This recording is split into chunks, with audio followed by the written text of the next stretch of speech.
Being informative channel சார்பாக என்னோட வணக்கம். ஸோ இன்றைக்கி இந்த காணொலியில் நம்ம பார்க்க போகிற விஷயம் என்னென்னு பார்த்தீங்கன்னா, கார்ப்பரேட் நிறுவனத்தில் புதிதாக வேலை செய்யும் ஒருவர் தன்னுடைய வெற்றிக்கும் வளர்ச்சிக்கும் அவசியமாக வளர்த்து கொள்ள வேண்டிய 4 முக்கியமான திறன்கள் என்ன என்று தான் பார்க்க போகிறோம். ஸோ ஒரு கார்ப்பரேட் நிறுவனத்தில் பொதுவாக வேலை செய்கிறதுன்றதே ஒரு பல பேரோட கனவாக இருக்குது. ஸோ எனக்குமே இந்த கனவு இருந்திருக்கு. நான் முதலாக ஒரு கார்ப்பரேட் நிறுவனத்தில் வேலைக்கு சேர்ந்த அன்னைக்கு இருந்தது எக்ஸைட்மெண்ட் பார்த்திங்கன்னா, நான் இன்றைக்கி நினச்சி பார்த்தா கூட அது என்னால் முழுமையாக உணர முடியுது. பட் இந்த வேலையில் நம்ம வெற்றி பெறுவதற்கும் வளர்ச்சி அடைவதற்கும் நம்முடைய கல்வி அறிவு மட்டுமே பார்த்திங்கன்னா போதாது. ஏன்னா ஆக்சுவலாக பார்த்திங்கன்னா இந்த நெக்ஸ்ட் ஃபேஸ் ஆஃப் லேர்னிங், அடுத்த கட்ட கற்றல்ன்றதே பார்த்திங்கன்னா இந்த கார்ப்பரேட் நிறுவனத்தில் நீங்கள் வேலைக்கு சேர்ந்த பிறகு தான் ஆரம்பிக்குமே. ஸோ இந்த பயணத்தில் உங்களை முன்னேற்றவும் வளர்ச்சியை வேகப்படுத்தவும் உதவும் 4 முக்கிய திறன்கள் என்ன என்பதை இந்த வீடியோவில் நம்ம பார்க்கலாம். ஸ்கில் நம்பர் 1 என்னென்னு பார்த்தீங்கன்னா கம்யூனிகேஷன் ஸ்கில். ஸோ இந்த கம்யூனிகேஷன் ஸ்கில்லுன்றது வெறும் நன்றாக ஆங்கிலம் பேசுவது மட்டும் கிடையாது. இது நம்முடைய எண்ணங்கள், கருத்துகள் அண்ட் தகவல்கள் இதை ரொம்ப எளிமையாகவும் இலகுவாகவும் மற்றவர்கள் புரிந்து கொள்ளும் வகையில் நம்ம மற்றவங்களுக்கு பகிர்வது தான் கம்யூனிகேஷன் ஸ்கில்லுன்றது. ஸோ ஆங்கிலன்றதும் பார்த்திங்கன்னா ரொம்ப முக்கியம் தான் when it comes to corporate environment. ஏன்னா கார்ப்பரேட் என்விரான்மெண்ட்டில் பிஸ்னஸ் லாங்குவேஜ்ன்றது இங்கிலீஷ் தான். So English language skill is also very important. But அதே சமயம் இந்த கம்யூனிகேஷன் ஸ்கில்ன்றது நான் சொன்ன மாதிரியே ஆங்கில அறிவையும் தாண்டியது தான். இப்போது ஒரு எக்ஸாம்பிளுக்கே நீங்கள் தமிழில் ஒரு கருத்து ஏதோ ஒரு டாபிக் பற்றி நீங்கள் மற்றவங்களுக்கு எளிதாக எடுத்துரைக்க முடியுமா அப்படின்னு நீங்களே உங்களை கேள்வி கேட்டுக்கலாம். ரொம்ப ஒரு ஸ்ட்ரக்சர்டாக ஒரு சிம்பிளாக ரொம்ப சுற்றி வளைக்காமல் நேரடியாக ஒரு கருத்தை உங்களால் உள்வாங்கி அதை மற்றவங்களுக்கு எளிமையாக பகிர முடியும்னா உங்களுக்கு இந்த கம்யூனிகேஷன் ஸ்கில்ஸ் இருக்குதுன்னு அர்த்தம். நீங்கள் வெறும் இங்கிலீஷ் ஸ்பீக்கிங் ஸ்கில்ஸ் மட்டும் இம்ப்ரூவ் பண்ணால் போதும். பட் அந்த தமிழ்லேயே உங்களுக்கு அது கடினமாக இருக்குன்ற பட்சத்தில் நம்ம கம்யூனிகேஷன் ஸ்கில்ன்றதை இம்ப்ரூவ் பண்ண வேண்டிய கட்டாயத்தில் இருக்கும். ஸோ ஃபஸ்ட் பாயிண்ட் என்னென்னு பார்த்தீங்கன்னா, you need to write clear and concise emails. ஏன்னா ஒரு கார்ப்பரேட் நிறுவனத்தில் கம்யூனிகேஷன்றது மெஜாரிட்டி இமெயில் மூலயமா நடைபெறும். ஸோ உங்களுக்கு அந்த இமெயிலை ஒரு தெளிவாக கிளியராக எழுத தெரியணும். பட் இப்போ இருக்கிற ஏஐ ஏரால பார்த்தீங்கன்னா அது ரொம்பவே ஒரு சுலபமான விஷயம். ஏன்னா உங்களோட கருத்தை குயிக்காக டிராஃப்ட் பண்ணிவிட்டு அதை நீங்கள் ஒரு ஏஐ அப்ளிகேஷன் லைக் ChatGPTயோ இல்லை கிளாட் ஆர் ஜெமினையில் இன்புட் பண்ணிவிட்டு உங்களுக்கு என்ன மாதிரி அவுட்புட் வேணும் அண்ட் என்ன டோனில் வேணும்னு சொன்னீங்கன்னா இந்த ஏஐ அப்ளிகேஷன்ஸ் உங்களுக்கு அதை ஜென்ரேட் பண்ணி கொடுத்துரும். அதை நீங்கள் சிம்பிளாக காப்பி பேஸ்ட் பண்ணி அனுப்பிச்சிடலாம். ஸோ அதனால் உங்களோட இமெயில் கம்யூனிகேஷனும் பெட்டராக இருக்கும், உங்கள் ப்ரொடக்டிவிட்டியும் இம்ப்ரூவ் ஆகும்.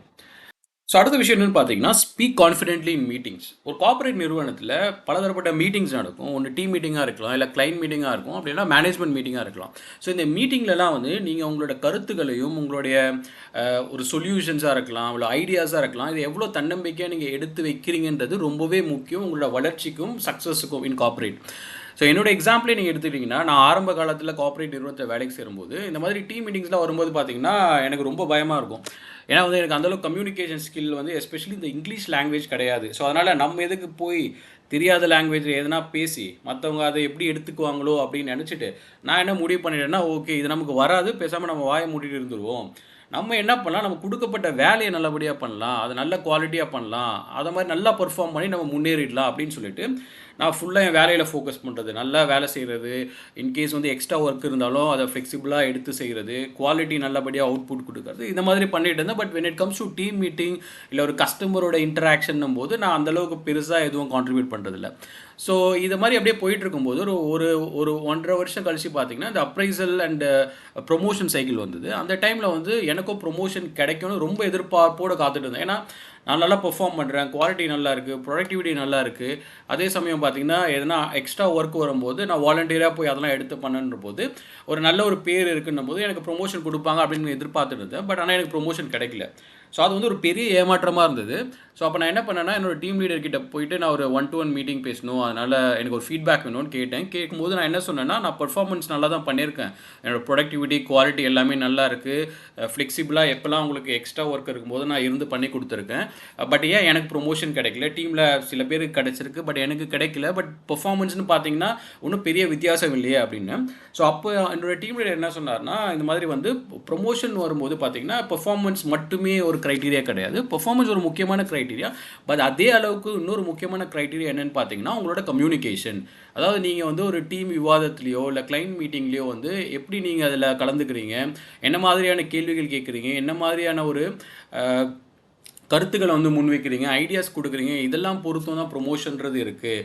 ஸோ உங்கள் பெர்ஃபார்மன்ஸ் ரொம்ப நல்லாவே தான் இருக்குது. பட் ஆனால் உங்களுக்கு ப்ரொமோஷன் கிடைக்காதது காரணம் வந்து நீங்கள் கம்யூனிகேஷன் வந்து அந்தளவுக்கு எதிர்பார்ப்பு பூர்த்தி செய்யாதது தான். அதனால் நீங்கள் அதை பண்ணிங்கன்னா டெஃபினட்டாக யூ கேன் கெட் ப்ரமோட்டட் அப்படின்னு சொன்னார். ஸோ நான் அதை பேஸ் பண்ணி பார்த்தீங்கன்னா அடுத்த ஒரு 2-3 ஆண்டுகள் வந்து முழு மூச்சாக வந்து என்னோடய கம்யூனிகேஷன் மெயினாக வந்து இங்கிலீஷ் லாங்குவேஜ் எப்படி இம்ப்ரூவ் பண்ணலான்னு சொல்லிட்டு அதுலேயே ஃபோக்கஸ் பண்ணி இம்ப்ரூவ் பண்ணதன் மூலமாக வந்து என்னால் சிறிதாக தன்னம்பிக்கையோட இந்த மாதிரி விவாதங்களில் என்னோடய கருத்துக்களை முன்வைக்க முடிஞ்சுது. அதை முன்வைச்சதன் மூலமாகவும் என்னோடய அந்த பர்ஃபார்மன்ஸ் நல்லபடியாக இருந்ததாகவும் என்னால் வந்து இந்த கெரியரில் வந்து அடுத்த கட்டத்துக்கு மூவ் ஆகி ப்ரொமோட் ஆகி க்ரோ ஆகிறதுக்கு இந்த கம்யூனிகேஷன் எஸ்பெஷலி மீட்டிங்ஸில் தைரியமாக பேசுன்றது வந்து ரொம்பவே வந்து உதவிகரமாக இருந்தது. அடுத்து என்னென்னு பார்த்தீங்கன்னா summarise information into simple and actionable points. So உங்களோட கருத்துக்களை நீங்கள் முன்வைக்கும் போது கோஆப்ரேட்டை பொறுத்த வரைக்கும் அது வந்து ஒரு சிம்பிளாக அண்ட் கிளியராக இருக்கணும். ரொம்ப சுற்றி வளர்ச்சி இல்லை கதையாக நம்ம பேசணுன்னா நம்ம பேசுகிற விஷயம் வந்து அவங்கள போய் சேரவே சேராது. ஏன்னா இந்த ஸ்பேன் ஆஃப் அட்டென்ஷன்றது வந்து ரொம்ப ரொம்ப கம்மி. அதுவும் நீங்கள் லீடர்ஷிப்போடு பேசுகிறீங்கன்னா உங்களோட communication has to be simple and effective. அவ்வளோதான். அங்கே போய் நம்ம சுற்றி வளர்ச்சோன்னு வச்சுக்கோங்களேன், அவ்வளோதான். அவ்வளோ அந்த பேஷன்ஸே இருக்காது.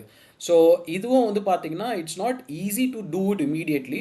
ஏன்னா வந்து நம்ம அந்த மாதிரி பழகுனது இல்லைன்னும் போது நம்ம எப்படி வந்து நம்மளோட தாட்ஸை வந்து எப்படி வந்து அதை ஸ்ட்ரக்சர் பண்ணி ஒரு சீக்வன்ஸில் கொண்டு வந்து கரெக்டான ஒகேபுலரி யூஸ் பண்ணி அதை சிம்பிளாக கொண்டு போகணுன்றது வந்து ப்ராக்டிஸ் பண்ணால் தான் வரும்.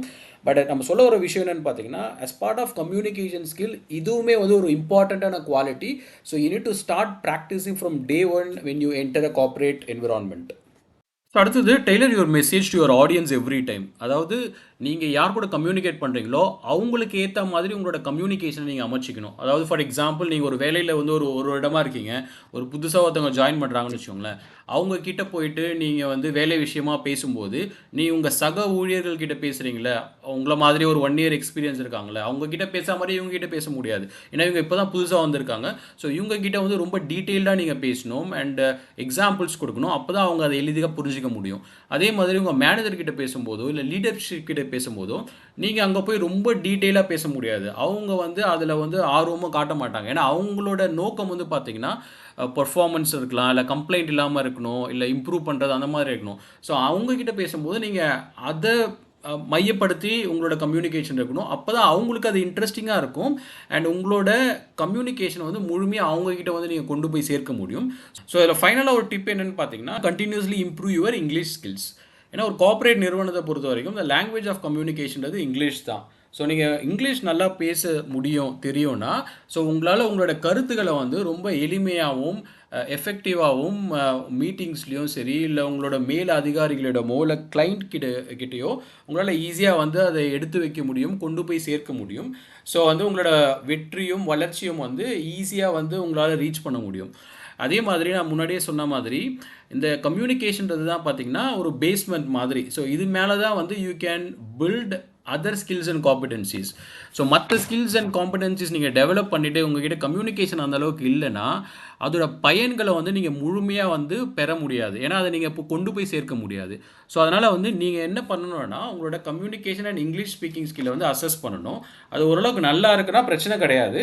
பட் இன்கேஸ் வந்து லேக் ஆகுதுன்ற பட்சத்தில் வந்து நீங்கள் மற்ற ஸ்கில் டெவலப்மெண்ட்லாம் கொஞ்சம் ஒதுக்கி வச்சுட்டு உங்களோட ஃபுல் டைம் அண்ட் எனர்ஜியை வந்து இதில் ஸ்பெண்ட் பண்ணி டெவலப் பண்ணிவிட்டு ஓரளவுக்கு கான்ஃபிடென்ட்டாக உங்களால் இங்கிலீஷில் கம்யூனிகேட் பண்ண முடியுன்ற பட்சத்தில் then you can focus on improving all other skills and competencies. So ரெண்டாவது ஸ்கில் என்னென்னு பார்த்தீங்கன்னா ஓனர்ஷிப் அண்ட் அக்கௌண்டபிலிட்டி. இதை சுலபமாக புரிஞ்சுக்கிறதுக்கு நான் ஒரு எக்ஸாம்பிள் சொல்கிறேன். நான் இந்த எக்ஸாம்பிள் தான் என் டீம் கிட்ட கூட ஷேர் பண்ணுவேன். ஸோ அது என்னென்னு பார்த்தீங்கன்னா இப்போ நீங்கள் பர்சனலாக ஒரு ட்ரிப்பு பிளான் பண்ணுறீங்க உங்கள் ஃப்ரெண்ட்ஸ் அண்ட் ஃபேமிலியோட, அப்படி இல்லைனா வீட்டில் ஒரு ஃபங்க்ஷன் பிளான் பண்ணுறீங்கன்னா எந்த அளவுக்கு பொறுப்புணர்வோட அக்கறையோட அதை நீங்கள் பிளான் பண்ணுவீங்களோ, எந்த ஒரு தவறும் அதில் நடந்துடக்கூடாது, எல்லாமே ப்ராப்பராக நடக்கணுன்ட்டு எப்படி வந்து ஒரு ஆர்கனைஸ் பண்ணி பிளான் பண்ணுவீங்க. ஏன்னா உங்களோட நோக்கம் என்னென்னா இதை சரியாக நடத்தணும் அப்படின்றதுக்காக. ஸோ அதே அளவுக்கு அந்த அந்த பொறுப்புணர்வும் அந்த ஒரு நோக்கமும் உங்களுக்கு வந்து உங்களோட ப்ரொஃபஷ்னல் லைஃப்லேயும் வந்து இருந்ததுன்னா then you already got the skill. சரிங்களா? நீங்கள் ஒன்றும் பெருசாக இம்ப்ரூவ் ஆகிறதுக்கு எதுவும் இல்லை. ஏன்னா அந்த பொறுப்போடு தான் நீங்கள் வந்து உங்கள் வேலையிலையும் செயல்படுவீங்க. அப்படி இல்லைன்னா it is very important that you also improve the skill if you really want to grow in a corporate career. So இதை வந்து எப்படி நம்ம அணுகலாம் அப்படின்றத கொஞ்சம் டீட்டெயிலாக பார்க்கலாம். ஸோ ஃபஸ்ட்டு என்னென்னு பார்த்தீங்கன்னா, take responsibility for outcome not just task. இது என்னென்னா வந்து நம்ம கார்பரேட் நிறுவனத்தில் வேலைக்கு சேர்ந்த உடனே நமக்குன்னு சில டாஸ்க் அண்ட் ரெஸ்பான்சிபிலிட்டிஸ் கொடுத்துருவாங்க. சரிங்களா? அது வந்து நீங்கள் ஒரு ரிப்போர்ட் ஜென்ரேட் பண்ணி ஷேர் பண்ணுறதா இருக்கலாம், அப்படி இல்லைனா வந்து கஸ்டமரோட இஷ்யூஸை ஹேண்டில் பண்ணுறதா இருக்கலாம். ஸோ எதுவாக இருந்தாலும் உங்களோட டாஸ்க் அதை நீங்கள் சரியாக செஞ்சு முடிப்பீங்க. அதுக்காக நீங்கள் சம்பளம் வாங்குறீங்க, எல்லாமே ஓகே. பட் நீங்கள் க்ரோ ஆகணுன்னா அந்த டாஸ்க்கை மட்டும் சரியாக பண்ணால் போதாது. நீங்கள் வந்து அந்த ஓவரால் அந்த ஒரு டாஸ்க் பண்ணுறீங்கன்னா அது ஒரு அவுட்கம் இருக்குது பார்த்தீங்களா, அதுக்கும் நீங்கள் பொறுப்பேற்று அதை எப்படி மென்மேலும் இன்னும் மேன்மைப்படுத்தலான்னு நீங்கள் கான்ட்ரிபியூட் பண்ணால் தான் நீங்கள் வந்து அதில் முன்னேற முடியும். ஃபார் இந்த இப்போ நம்ம பேசின எக்ஸாம்பிளே நீங்கள் எடுத்துட்டிங்கன்னா, இப்போ நீங்கள் ஒரு ரிப்போர்ட் பண்ணுறதா உங்கள் டாஸ்க்காக இருக்குன்ற பட்சத்தில் நீங்கள் அதை பண்ணிகிட்ருக்கீங்க டெய்லி கரெக்டாக சொன்னபடியே, which is good and fantastic.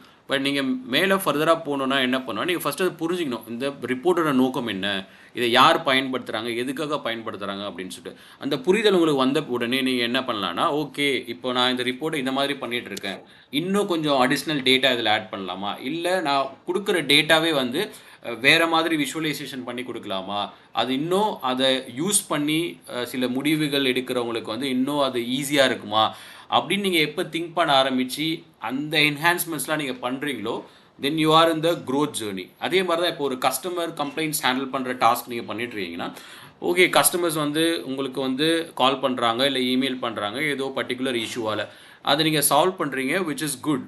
But இந்த டேக்கிங் ரெஸ்பான்சிபிலிட்டி ஃபார் அவுட்கம்னா, இப்போது நிறைய கஸ்டமர்ஸ் வந்து ஒரு பர்டிகுலர் இஷ்யூக்காக திரும்ப திரும்ப காண்டாக்ட் பண்ணுறாங்கன்னா, அதை வந்து நீங்கள் வந்து உங்களோட ஆஃபீஸ்லேயே அந்த ரெஸ்பான்சிபிள் டீம் கிட்ட எடுத்துகிட்டு போயிட்டு, இல்லைனா உங்கள் சுப்பீரியர் கிட்ட எடுத்துகிட்டு போயிட்டு, இந்த மாதிரி அடிக்கடி நடக்குது, இது ஏன் இப்படி நடக்குது, இதை வந்து நம்ம முழுமையாக வந்து தீர்வு காண்றதுக்கு எதனா வழி இருக்கா அப்படின்னு நீங்கள் டிஸ்கஸ் பண்ணி அதுக்கு ஒரு சொல்யூஷன்ஸ் கொண்டு வர முயற்சி பண்ணிங்கன்னா, அதுதான் வந்து taking responsibility for outcome. So இதை நீங்கள் கன்சிஸ்டன்ஸ்டாக பண்ணிங்கனாலே உங்களோட விசிபிலிட்டி அந்த ஆர்கனைசேஷன் அண்ட் மேனேஜ்மெண்ட் லீடர்ஷிப்பில் வந்து நல்லாவே தெரிய வரும். அது வந்து உங்களை மென்மேலும் ஃபர்தராக அந்த கெரியரில் வந்து க்ரோ ஆகிறதுக்கு ரொம்ப ஹெல்ப்ஃபுல்லாக இருக்கும். ஸோ அடுத்தது என்னென்னா, follow through on every commitment you make. இது வந்து ரொம்பவே முக்கியம். ஏன்னா உங்களோட பிராண்டிங் அண்ட் இமேஜே வந்து இதை பேஸ் பண்ணி தான் வந்து எஸ்டாப்ளிஷ் ஆகும் இந்த கார்பரேட் ஆர்கனைசேஷன். அதாவது நீங்கள் வந்து கஸ்டமராக இருக்கலாம், இல்லை உங்கள் சக ஊழியர்கள்கிட்டயே கூட நீங்கள் ஒரு கமிட் பண்ணுறீங்க, நான் உனக்கு வந்து இன்னொரு 1 ஹவரில் வந்து மீட் பண்ணுறேன் அப்படின்னு சொல்கிறீங்க, இல்லை உங்கள் பாஸ் கிட்ட வந்து இந்த வேலையை நான் வந்து இன்றைக்கி முடிக்கிறேன்னு சொல்கிறீங்கன்னா, you need to make sure that you fulfil all this commitments. புரியுதுங்களா? ஸோ நீங்கன்னா ஓகே இவர் சொன்ன அதை செய்வாருன்ற அந்த இமேஜை வந்து நீங்கள் பில்ட் பண்ணணும்.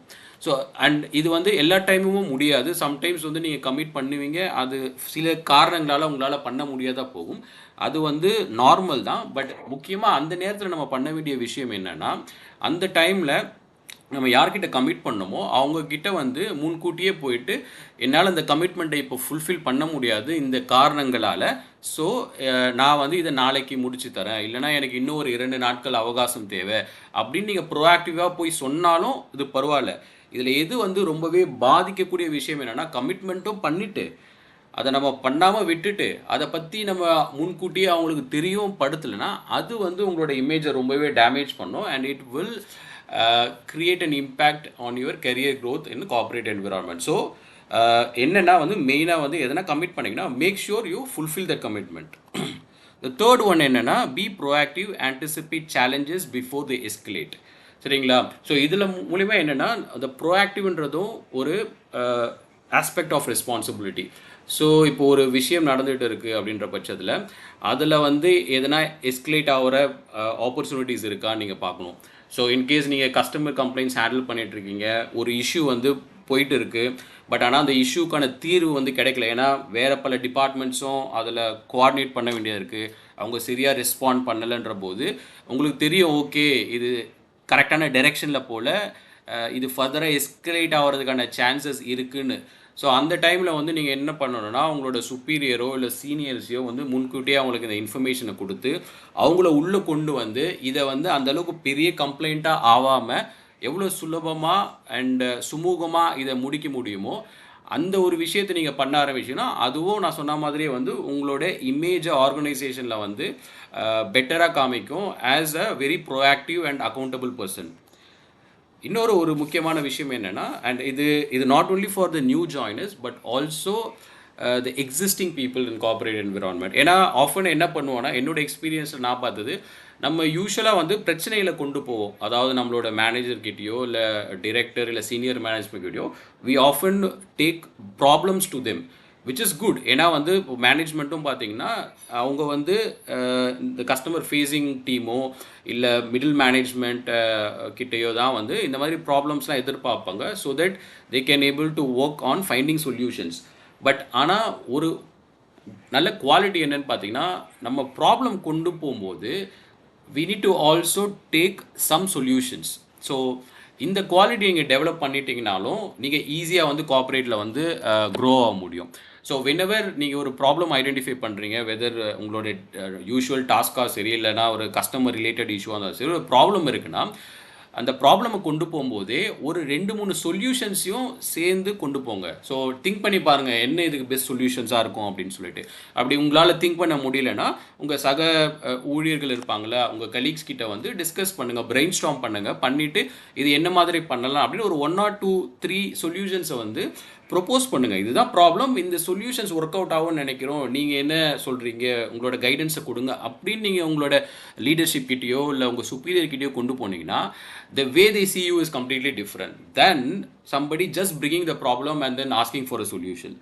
ஸோ அதனால் எப்போல்லாம் நீங்கள் ஒரு ப்ராப்ளமை ஹைலைட் பண்ணணும்னு நினைக்கிறீங்களோ கீப் இட் இன் மைண்ட், இதுக்கு நான் என்ன சொல்யூஷன் சஜஸ்ட் பண்ணலாம் அப்படின்ட்டு. ஸோ இதையும் நீங்கள் ப்ராக்டிஸ் பண்ண ஆரம்பிச்சிங்கன்னா it will also add lot of value in building your career in a corporate environment. Yeah so இந்த ஐடியாவே என்னென்னு பார்த்தீங்கன்னா, when it comes to ownership and accountability, இது வந்து ஓகே எனக்கு இதுதான் டாஸ்க், இது மட்டும் தான் நான் பார்ப்பேன், மற்றதெல்லாம் என் வேலை கிடையாது அப்படின்ற ஒரு தாட் ப்ராசஸில் இருந்து நம்ம ஷிஃப்ட் ஆகி எப்படி வந்து நான் ப்ராப்ளம் இந்த ஆர்கனைசேஷனில் வந்து சால்வ் பண்ணலாம் அப்படின்ற ஒரு மைண்ட் செட்டுக்கு நம்ம போயிட்டோனாவே ஆட்டோமேட்டிக்காக you will start taking ownership and accountability in everything you do. So மூணாவது முக்கியமான விஷயம் என்னென்னு பார்த்தீங்கன்னா, build strong domain knowledge. So domain நாலேஜ்ன்றது துறைசார் அறிவு. ஸோ நீங்கள் ஒரு நிறுவனத்தில் பணிபுரிகிறீங்கன்னா அந்த நிறுவனம் வந்து ஒரு துறையை சார்ந்து இயங்கும். அந்த துறை வந்து என்னென்னு பார்த்தீங்கன்னா ஹெல்த் கேராக இருக்கலாம், ஐடியாக இருக்கலாம், லாஜிஸ்டிக்ஸாக இருக்கலாம், ஃபைனான்ஸாக இருக்கலாம். ஸோ இது எந்த துறையாக இருந்தாலும் அந்த துறையை சார்ந்த அறிவை வளர்த்துக்க வேண்டியது ரொம்ப ரொம்ப முக்கியம். நீங்கள் அந்த நிறுவனத்தில் ஃபர்தராக வளர்கிறதுக்கும் சரி, நாளைக்கே அந்த நிறுவனத்தை விட்டு நீங்கள் வேறு ஒரு நிறுவனத்துக்கு மாறுறீங்க அதே துறையிலனாலும் இந்த நாலேஜ்ன்றது வந்து ரொம்பவே முக்கியம் for anybody to grow in their career. So இந்த டொமைன் நாலேஜ் எப்படி இம்ப்ரூவ் பண்ணுறது, ஸோ அதோட பயன்கள் என்ன அப்படின்றத நம்ம டீட்டெயிலாக பார்க்கலாம். So first you need to understand how company makes money. ஏன்னா ஒரு நிறுவனம் தொடங்குவதற்கான முக்கிய காரணம் வந்து லாபம் ஈட்டுவதற்காக தான். அண்ட் ஒரு நிறுவனம் லாபம் ஈட்டினா மட்டும்தான் அவங்களால தொடர்ந்து நீடிக்கவும் முடியும். அது நம்ம எல்லாருக்குமே தெரியும். ஸோ நீங்கள் ஃபஸ்ட்டு புரிஞ்சிக்க வேண்டியது என்னென்னா, உங்கள் ஆர்கனைசேஷன் வந்து எப்படி வந்து ரெவென்யூ ஜெனரேட் பண்ணுறாங்க அப்படின்னு சொல்லிட்டு, என்ன மாதிரியான பிஸ்னஸில் அவங்க ஆப்ரேட் பண்ணுறாங்க, அவங்களோட ப்ராடக்ட் என்ன, சர்வீஸ் என்ன, கஸ்டமர்ஸ்லாம் யார், என்ன மாதிரி கண்ட்ரீஸில் இல்லை என்ன மாதிரி லொக்கேஷன்ஸில் அவங்க ஆப்ரேட் பண்ணுறாங்க, அவங்க B2Bயில் இருக்காங்களா இல்லை B2Cயில் இருக்காங்களா, என்ன மாதிரியான காஸ்ட் இன்கவர் ஆகும் கம்பெனியில், ப்ராஃபிட் மார்ஜின் எவ்வளோ, இந்த மாதிரியான விஷயங்களை வந்து நீங்கள் தெரிஞ்சு வச்சுக்கணும், அதற்கான முயற்சியில் ஈடுபடணும். ஏன்னா நீங்கள் ஒரு கம்பெனியோட இந்த high level process, high level business understand பண்ணால் மட்டும்தான் உங்களால் வந்து நீங்கள் பண்ணுற டாஸ்க் அண்ட் ஆக்டிவிட்டீஸ், ஏன்னா இப்போ நீங்கள் புதுசாக ஜாயின் பண்ணிங்கன்னா நீங்கள் வந்து ஒரு குறிப்பிட்ட ப்ராசஸோ இல்லை குறிப்பிட்ட ஒரு ஸ்பெசிஃபிக் டாஸ்க் மட்டும் தான் நீங்கள் ஹேண்டில் பண்ணுவீங்க. ஸோ அப்போ தான் வந்து உங்களால் கனெக்ட் பண்ண முடியும். நீங்கள் அப்படி கனெக்ட் பண்ணால் மட்டும்தான் உங்களால் வந்து நம்ம ப்ரீவியஸாக பார்த்தோம் பார்த்தீங்களா ஸ்கில்ஸு, அந்த இடத்துல வந்து இதை யூஸ் பண்ணி நீங்கள் கான்ட்ரிபியூட் பண்ணி அதை இம்ப்ரூவ் பண்ணுறதுக்காக இருந்தாலும் சரி, இல்லை எதனா ஒரு ப்ராப்ளமை சால்வ் பண்ணுறதுக்காக இருந்தாலும் சரி, உங்களால் அதை எஃபெக்டிவாக பண்ண முடியும். ஸோ அதனால் இந்த கம்பெனி எப்படி ஆப்ரேட் ஆகுது, எப்படி அவங்க மணி மேக் பண்ணுறாங்கன்றதை நீங்கள் எவ்வளோ சீக்கிரம் அண்டர்ஸ்டாண்ட் பண்ணிக்க முடியுமோ அவ்வளோக்கு எவ்வளோ உங்களுக்கு நல்லது. ரெண்டாவது என்னென்னு பார்த்தீங்கன்னா, you need to understand the industry terminology, processes and key metrics. So நான் ஆரம்பத்தில் சொன்ன மாதிரியே பார்த்தீங்கன்னா, நீங்கள் ஒரு நிறுவனத்தில் போய் பணிபுரிஞ்சாங்களோ அந்த துறைக்குன்னு பார்த்தீங்கன்னா சில விஷயங்கள் இருக்கும். நீங்கள் இந்த கம்பெனி ஐடியை நீங்கள் எடுத்துக்கோங்களேன். ஐடியில் பார்த்தீங்கன்னா உங்களுக்கு இன்ஃபோசிஸ் இருக்குது, டிசிஎஸ் இருக்காங்க, விப்ரோ இருக்காங்க. இவங்க எல்லாருமே பார்த்தீங்கன்னா சாஃப்ட்வேர் டெவலப்மெண்ட் அண்ட் சர்வீசஸ் வந்து ஆஃபர் பண்ணிகிட்ருக்காங்க different clients across the Globe. So இது எந்த கம்பெனியாக இருந்தாலும் பார்த்தீங்கன்னா அந்த துறையை சார்ந்த நிறைய டெர்மினாலஜிஸ் இருக்கும். இந்த சாஃப்ட்வேர் பில்ட் பண்ணுறது கான்செப்ட்னு பார்த்தீங்கன்னா மோரலஸ் எல்லா கம்பெனிலையும் சேமாக தான் இருக்கும். அதுக்குள்ளே வந்து இருக்கிற ப்ராசஸஸ்லாம் இருக்குது பார்த்தீங்களா, அதுவும் மோரலஸ் சேமாக இருக்கும். கம்பெனி சில விஷயங்கள் மாறுபடும். பட் இண்டஸ்ட்ரின்னு எடுத்துட்டிங்கன்னா நிறைய விஷயங்கள் வந்து ஒரே மாதிரியாக இருக்கும். ஸோ அந்த மாதிரியான விஷயங்களும் வந்து நீங்கள் நல்லா தெரிஞ்சு வச்சுக்கணும். ஏன்னா வந்து நான் சொன்ன மாதிரியே வந்து இதை வச்சு நீங்கள் வந்து மென்மேலும் இந்த நிறுவனத்துலேயும் வளர முடியும். நாளைக்கு வந்து உங்களுக்கு ஃபர்தராக வந்து வெளியில் ஒரு நல்ல ஆப்பர்ச்சுனிட்டி கிடைக்கணும் போது நீங்கள் இண்டஸ்ட்ரி நாலேஜ் நல்லா ஸ்ட்ராங்காக இருந்தீங்கன்னா ஈஸியாக உங்களால் வெளியில் இருக்கிற ஆப்பர்ச்சுனிட்டியும் கிராப் பண்ணி அங்கே போயும் ஈஸியாக உங்களால் க்ரோ பண்ண முடியும். அண்ட் மூணாவது என்னென்னா, நான் சொன்ன மாதிரி இந்த நாலேஜ் உங்களுக்கு வந்துருச்சுன்னா you can able to add value during discussions with relevant insights. So ஒரு டீம் மீட்டிங்காக இருந்தாலும் சரி, ஈவன் வித் மேனேஜ்மெண்ட் டிஸ்கஷன்ஸாக இருந்தாலும் சரி, இல்லை ஒரு டவுன் ஹாலே நடக்குதுன்னு வச்சுக்கோங்களேன். இது ரொம்பவே முக்கியமான விஷயம். ஏன்னா வந்து நிறைய இந்த மாதிரி கார்ப்பரேட் நிறுவனத்தில் டவுன் ஹால்னு ஒன்று கண்டக்ட் பண்ணுவாங்க. வேறு இது சீனியர் மேனேஜ்மெண்ட் வந்து ஒரு குவார்ட்டர்லி பேசிஸ்லேயோ இல்லைனா மந்த்லி பேசிஸ்லேயோ வந்து they will share some insights about the company. அதில் பார்த்தீங்கன்னா ஒரு Q&A செஷன் ஒன்று ரன் பண்ணுவாங்க. ஸோ இது வந்து ஒரு முக்கியமான ஒரு ஆப்பர்ச்சுனிட்டி. ஸோ உங்களுக்கு இந்த நாலேஜ்லாம் இருக்குதுன்னு வச்சுக்கோங்களேன். இதை யூஸ் பண்ணி you can also able to understand அவங்க கம்பெனியை பற்றி என்ன கன்வே பண்ணுறாங்கன்னு சொல்லிட்டு. அண்ட் அதை பேஸ் பண்ணி நீங்கள் ஒரு நல்ல ஒரு தாட்ஃபுல் கொஷின்ஸ் கூட அங்கே கேட்கலாம். ஸோ அந்த மாதிரி கொஷின் கேட்கும்போது நீங்கள் உங்களோட விசிபிலிட்டியை டைரெக்டாக சீனியர் மேனேஜ்மெண்ட் கிட்டேயே க்ரியேட் பண்ணிக்க முடியும். அதுக்கு ஒரு நல்ல ஆப்பர்ச்சுனிட்டி. ஸோ அடுத்து வந்து it will help in gain credibility with stack holders. So பலதரப்பட்ட ஸ்டேக் ஹோல்டர்ஸ் கிட்ட நீங்கள் வந்து நிறைய டிஸ்கஷன்ஸ் பண்ண வேண்டியிருக்கும். ஏன்னா ஒரு கம்பெனின்னு எடுத்திங்கன்னா நீங்களே எல்லாமே பண்ண முடியாது. நிறைய டீம்ஸ் இருக்கும், நிறைய லொக்கேஷன்ஸ்லேயும் இருக்கும். ஸோ அந்த மாதிரி நீங்கள் நிறைய டீம் கூட கொலாபரேட் பண்ணும்போது உங்களுக்கு இந்த நாலேஜ் இருந்ததுன்னா இதை பயன்படுத்தி உங்களால் வந்து ஈஸியாக கம்யூனிகேட்டும் பண்ண முடியும். அண்ட் அவங்க சொல்கிறத உங்களால் எளிமையாக புரிஞ்சிக்கவும் முடியும். ஸோ அப்படி இருக்கும்போது வந்து உங்களால் அந்த ஒர்க்கை வந்து எஃபெக்டிவாக பண்ண முடியும். அண்ட் மோரோவர் வந்து அந்த ஸ்டேக் ஹோல்டர்ஸ்க்கு மத்தியில் வந்து உங்களுக்கான ஒரு பிராண்ட் அண்ட் கிரெடிபிலிட்டியை உங்களால் வந்து எஸ்டாப்ளிஷ் பண்ண முடியும். அது ரொம்பவே important for you to grow in that organisation. So இதை நீங்கள் எப்படி இந்த நாலேஜை கெயின் பண்ணலான்னு பார்த்தீங்கன்னா you need to of course spend some time on a weekly basis, on a regular basis. ஒன்று வந்து அபவுட் த கம்பெனி வந்து நீங்கள் கம்பெனியோட வெப்சைட்டில் போனாலே நிறைய விஷயம் நீங்கள் கற்றுக்கலாம். அண்ட் உள்ளே இருக்கிற சீனியர்கிட்ட இல்லைனா உங்கள் பாஸ் கிட்ட டிஸ்கஸ் பண்ணி உங்களுக்கு எதனா கொஷின்ஸ் இருந்ததுன்னா அதை கேட்டு அதன் மூலமாக கம்பெனியை பற்றின நாலேஜை வந்து நீங்கள் டெவலப் பண்ணிக்கலாம். இதே பப்ளிக் லிஸ்டட் கம்பெனியாக இருந்ததுன்னா நீங்கள் போயிட்டு ஆனுவல் ரிப்போர்ட்ஸ் இருக்கும், அதை படித்தாலே வந்து A to Z வந்து அந்த கம்பெனியை பற்றின ஃபுல் இன்ஃபர்மேஷனை நீங்கள் கேதர் பண்ணிக்கலாம். அண்ட் இண்டஸ்ட்ரியை பொறுத்த வரைக்கும் பார்த்தீங்கன்னா நீங்கள் வந்து என்ன பண்ணலான்னா, நீங்கள் இப்போ லிங்க்டின்ல வந்து அந்த மாதிரி இண்டஸ்ட்ரி ப்ரொஃபஷனல்ஸை ஃபாலோ பண்ணுறதன் மூலமாக இல்லை if there or any communities அதில் ஜாயின் பண்ணுறதன் மூலமாக நீங்கள் இண்டஸ்ட்ரி நாலேஜை கற்றுக்கலாம். அதே மாதிரி வந்து சில இண்டஸ்ட்ரீஸை பொறுத்த வரைக்கும் பார்த்திங்கன்னா நிறைய ஆக்டிவ் மேகசின்ஸ்லாம் இருக்கும் ஸ்பெசிஃபிக் டு தேட் இண்டஸ்ட்ரீஸ். அந்த மாதிரி மேகசின்ஸ் ஸ்டர்ஸ் பண்ணிவிட்டு சப்ஸ்கிரைப் பண்ணுறதன் மூலமாக அவங்க எப்போல்லாம் வந்து எதனா ரிலீஸ் பண்ணும்போது அதை கோ த்ரூ பண்ணுறதன் மூலமாகவும் you can able to build a strong domain knowledge in your industry. So நான்காவது முக்கியமான ஸ்கில் என்னன்னு பார்த்தீங்கன்னா பிகம் டெக்னிக்கலி ஸ்ட்ராங். அதாவது உங்களோட தொழில்நுட்ப திறனை வந்து நீங்கள் வளர்த்துக்கணும். ஸோ தொழில்நுட்ப திறன், அதாவது டெக்னிக்கல் ஸ்கில்ன்றது என்னென்னு பார்த்தீங்கன்னா உங்களோட அந்த வேலையை வந்து ரொம்ப திறன்பட எஃபெக்டிவாக எஃபிஷியண்ட்டாக செஞ்சு முடிக்கிறதுக்கு ஒரு தேவையான ஸ்கில்ஸு. ஸோ இந்த ஸ்கில்ஸ் வந்து இருந்தால் மட்டும்தான் நீங்கள் வந்து உங்களுக்கு கொடுக்கப்பட்ட வேலையை வந்து நீங்கள் வந்து நல்ல எஃபிஷியண்ட்டாக பண்ண முடியும். அதுக்கு மேலேயும் வந்து நம்ம பார்த்தோம் பார்த்திங்களா நிறைய விஷயங்கள் அதெல்லாமும் பண்ணுறதுக்கு டெக்னிக்கல் ஸ்கில்ஸ்ன்றது ரொம்பவே முக்கியம். ஸோ அது என்னன்றது கொஞ்சம் டீட்டெயிலாக நம்ம பார்க்கலாம். ஸோ ஃபஸ்ட் என்னென்னு பார்த்தீங்கன்னா you need to master advanced Excel, data analysis and reporting. ஏன்னா வந்து இப்போது இருக்கிற நிலவரப்படி பார்த்திங்கன்னா எந்த ஒரு நீங்கள் துறையில் வேலை செஞ்சாலும் சரி யூசேஜ் ஆஃப் டேட்டா வந்து ரொம்பவே இம்பார்ட்டண்ட். ஏன்னா இப்போ இருக்கிற இந்த இன்டர்நெட் தொழில்நுட்பம் அதுக்கப்புறம் ஏஐயில் பார்த்திங்கன்னா ஒவ்வொரு துறையும் ஒவ்வொரு நிறுவனமும் பார்த்திங்கன்னா நிறைய டேட்டாவை வந்து ஜெனரேட் பண்ணுறாங்க. ஸோ நிறைய சிஸ்டம் யூஸ் பண்ணுறதால பார்த்திங்கன்னா நிறைய டேட்டா ஸ்டோர் ஆகுது.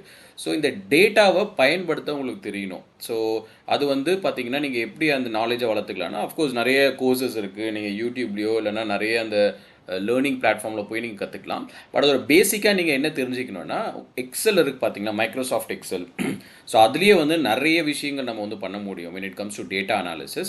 ஸோ மைக்ரோசாஃப்ட் எக்ஸலில் வந்து ஒரு அட்வான்ஸ்டு நாலேஜை டெவலப் பண்ணுறதுக்கு நீங்கள் முயற்சி பண்ணி அந்த நிலையை வந்து அடையிறதுக்கு பார்க்கணும். ரெண்டாவது வந்து ஒரு டேட்டாவை எப்படி அனலைஸ் பண்ணுறது, அதை எப்படி ரிப்போர்ட் பண்ணுறது அப்படின்ற நாலேஜை நீங்கள் வளர்த்துக்கிறது ரொம்பவே முக்கியம். அடுத்தது பார்த்தீங்கன்னா, you need to also explore the AI automation tools and emerging technologies. ஏன்னா இப்போ பார்த்தீங்கன்னா நிறைய விஷயம் நம்ம ஃபஸ்ட்டு கம்யூனிகேஷன்லேயே சொன்னோம், ஏஐ யூஸ் பண்ணி நம்ம ஒரு இமெயில் டிராஃப்ட் பண்ணி அனுப்பலான்னு சொல்லிட்டு. ஏஐ பார்த்தீங்கன்னா அந்த மாதிரி நிறைய விஷயங்கள் பண்ணுறதுக்கான வாய்ப்புகள் இருக்குது. நீங்கள் வந்து ஒரு டேஷ்போர்டே க்ரியேட் பண்ணலாம், அப்படி இல்லைன்னா ஒரு பவர் பாயிண்ட் ப்ரெசன்டேஷனை க்ரியேட் பண்ணலாம், ப்ரொவைடட் நீங்கள் கரெக்டான ப்ராம்ப்ட் கொடுக்கறது மூலயமா. ஸோ இதெல்லாம் பண்ணுறதால வந்து உங்கள் ப்ரொடக்டிவிட்டியை நீங்கள் நல்லபடியாக இம்ப்ரூவ் பண்ண முடியும். அதே மாதிரி வந்து நிறைய லேர்னிங்ஸும் இதை நீங்கள் பண்ணிக்கலாம் ஏஐ யூஸ் பண்ணியே. ஸோ இதை பண்ணும்போது உங்களோட வேலையை வந்து நீங்கள் ரொம்ப எஃபிஷியண்ட்டாக பண்ண முடியும். அதே சமயம் வந்து நிறைய க்ரியேட்டிவிட்டி கொண்டு வர முடியும். ஏன்னா நான்லாம் எப்படி பண்ணுவேன்னு பார்த்தீங்கன்னா, நான் உட்காந்து யோசிக்கிறத விட கரெக்டான ப்ராம்ப்டை யூஸ் பண்ணி நம்ம ஏஐ கிட்டே கேட்கும்போது ஏஐ வந்து உங்களுக்கு நிறைய ஐடியாஸ் கொடுக்கும். அந்த ஐடியாஸை நீங்கள் யூஸ் பண்ணி அந்த வேலைகளை நல்லபடியாக வந்து பண்ணி முடிக்கிறதுக்கு அது ரொம்ப ஹெல்ப்ஃபுல்லாக இருக்கும். ஸோ அதனால் வந்து இந்த எமர்ஜிங் டெக்னாலஜிஸ் என்னன்றதை நீங்கள் உன்னிப்பாக அதை கவனித்து அதில் வந்து நீங்கள் பயிற்சி எடுத்துக்கிறதும் சரி, இல்லை அதை ட்ரை பண்ணுறதும் சரி, அது வந்து ரொம்பவே முக்கியம். அடுத்த விஷயம் என்னென்னு பார்த்தீங்கன்னா, learn industry specific software and systems. So இதில் நம்ம என்ன சொல்ல வரோன்னா, ஒரு இண்டஸ்ட்ரி நிறுவனத்துலேயும் பார்த்தீங்கன்னா நிறைய சாஃப்ட்வேர் அப்ளிகேஷன்ஸ் யூஸ் பண்ணுவாங்க. ஸோ இந்த அப்ளிகேஷன்ஸை வந்து நீங்கள் நல்லா முழுமையாக வந்து தெரிஞ்சு வச்சுக்கிறது ரொம்பவே முக்கியம். ஸோ நிறைய பேர் பண்ணுற தவறு என்னென்னு பார்த்தீங்கன்னா, அவங்களுக்கு கொடுக்கப்பட்ட அந்த டாஸ்க் இருக்குது பார்த்தீங்களா, அதற்கு தேவையான அந்த ஸ்க்ரீன்ஸு இல்லை அந்த அப்ளிகேஷனோட அந்த நாலேஜை மட்டும் டெவலப் பண்ணிக்குவாங்க. இதே வந்து இப்போ வேறு ஒரு டீம்ஸு, வேறு ஒரு டிஃப்ரெண்ட் டிபார்ட்மெண்ட் யூஸ் பண்ணுறாங்க அந்த அப்ளிகேஷன் போது அதை பற்றின புரிதல் வந்து அவ்வளோவா அவங்களுக்கு இருக்காது. ஸோ நீங்கள் என்ன பண்ணணுன்னா, ஃபஸ்ட்டு உங்கள் நிறுவனத்தில் என்ன மாதிரியான சாஃப்ட்வேர் யூஸ் பண்ணாங்களோ அதை முழுமையாக வந்து தெரிஞ்சிக்கிற முயற்சியில் நீங்கள் ஈடுபடணும். ஏன்னா வந்து நீங்கள் பண்ணுற வேலைக்கு உங்களுக்கு ட்ரைனிங் கொடுத்துருப்பாங்க. அந்த ட்ரைனிங்கை முடிச்சுட்டு நீங்கள் அதை எப்படி பண்ணுறதுன்னு தெரியும். பட் மற்ற டிபார்ட்மெண்ட்ஸ்லாம் பண்ணுறாங்க பார்த்தீங்களா, அதையும் வந்து நீங்கள் தெரிஞ்சு வச்சுக்கிட்டு you need to become an expert where people used to come to you for any questions or doubts regarding those systems. So அந்த ரேஞ்சுக்கு வந்து நீங்கள் உங்களோட நாலேஜை இம்ப்ரூவ் பண்ணிக்கணும். அண்ட் ரெண்டாவது விஷயம் என்னென்னு பார்த்தீங்கன்னா, இண்டஸ்ட்ரி ஸ்பெசிஃபிக் சிஸ்டம்ஸ் எதனா இருக்கா அப்படின்னு பார்க்கணும். இப்போது அக்கௌண்டிங்கில் இருக்கவங்கலாம் பார்த்தீங்கன்னா நிறைய வந்து இப்போது டேலிலாம் பண்ணிகிட்ருப்பாங்க. அதே மாதிரி வந்து நீங்கள் வந்து ஒரு குவாலிட்டி ரிலேட்டாக பண்ணோன்னா ஒரு 6 சிக்மா க்ரீன் பெல்ட் சர்டிஃபிகேஷன் இருக்குது. ஸோ இந்த மாதிரி வந்து நிறைய விஷயங்கள் நீங்கள் வந்து உங்கள் துறை சார்ந்து கற்றுக்கிறதுக்கான முயற்சியில் வந்து கண்டிப்பாக ஈடுபடணும். அண்ட் கடைசி விஷயம் என்னென்னு பார்த்தீங்கன்னா, you need to continuously upgrade. நிறைய பேர் பண்ணுற தவறு நான் பார்த்த வரைக்கும் என்னென்னு பார்த்தீங்கன்னா, என்ன வேலையோ அதை தெரிஞ்சுக்கிட்டு அதை மட்டுமே பண்ணுவாங்க. ஸோ வேறு எதனா வேலைக்கு அவங்கள மூவ் பண்ணுறாங்கன்ற பட்சத்தில் தான் ஓகே இப்போ அந்த வேலைக்கு நான் என்ன கற்றுக்கணும்னு அப்போ தான் வந்து அந்த கற்றல்ன்ற ஒரு இடத்துக்கே போவாங்க. அது வந்து முற்றிலுமே தவறு. ஏன்னா நீங்கள் அப்படி இருந்தீங்கன்னு வச்சுக்கோங்களேன், உங்களால் வந்து கண்டிப்பாக ஒரு கார்ப்பரேட் என்விரான்மெண்ட்டில் டெவலப்பே ஆக முடியாது unless and until you got lucky. So நான் லக்கின்னு சொல்கிறது காரணம் என்னென்னு பார்த்தீங்கன்னா, நீங்கள் லக்கியாக இருந்தீங்கன்னா உங்களை வேறு ஒரு டீமுக்கோ வேறு ஒரு ப்ராசஸ்க்கோ மூவ் பண்ணுவாங்க. மூவ் பண்ணும்போது then you will get an opportunity to learn something new. But ஆனால் அது நடக்கிறதுக்கான சாத்தியமும் குறைவு தான். ஏன்னா நீங்கள் அது நடக்கிறதுக்குமே வந்து நீங்கள் நம்ம பார்த்தோம் பார்த்தீங்களா, மற்ற 3 ஸ்கில்ஸு அதெல்லாம் நீங்கள் நல்லா டெமான்ஸ்ட்ரேட் பண்ணால் மட்டும் தான் உங்களை வந்து they see you as a knowledgeable person. So அதனால் வேறு எதனா ப்ராசஸ் இருக்குது, அதாவது முக்கியமான வேலைகள் இருக்குன்னா அந்த பொறுப்புகளை உங்களுக்கு தருவாங்க, இல்லை அந்த டீமுக்கு உங்களை மூவ் பண்ணுவாங்க. பட் வந்து உங்களை இர்ரெஸ்பெக்டிவ் ஆஃப் நீங்கள் அதே வேலையை பண்ணுறீங்களோ இல்லை புதுதான வேலையோ இல்லை பொறுப்புகள் கிடைக்குதோ, நீங்கள் என்ன பண்ணணும்னா கண்டினியூஸாக வந்து நீங்கள் உங்கள் நாலேஜை வளர்த்துக்கிட்டே இருக்கணும். இப்போ அதற்கான தொழில்நுட்பம், அதற்கான அந்த சோர்ஸ் பார்த்தீங்கன்னா யூடியூபாக இருக்கட்டும், ஏஐயாக இருக்கட்டும், எல்லாமே எக்கச்சக்கமாக இருக்குது. நீங்கள் என்ன பண்ணணும்னா உங்களோட டைம் அண்ட் எஃபர்ட்டை மட்டும் போட்டு நீங்கள் லேர்ன் பண்ண ஆரம்பிச்சிங்கன்னா you can gain lot of knowledge.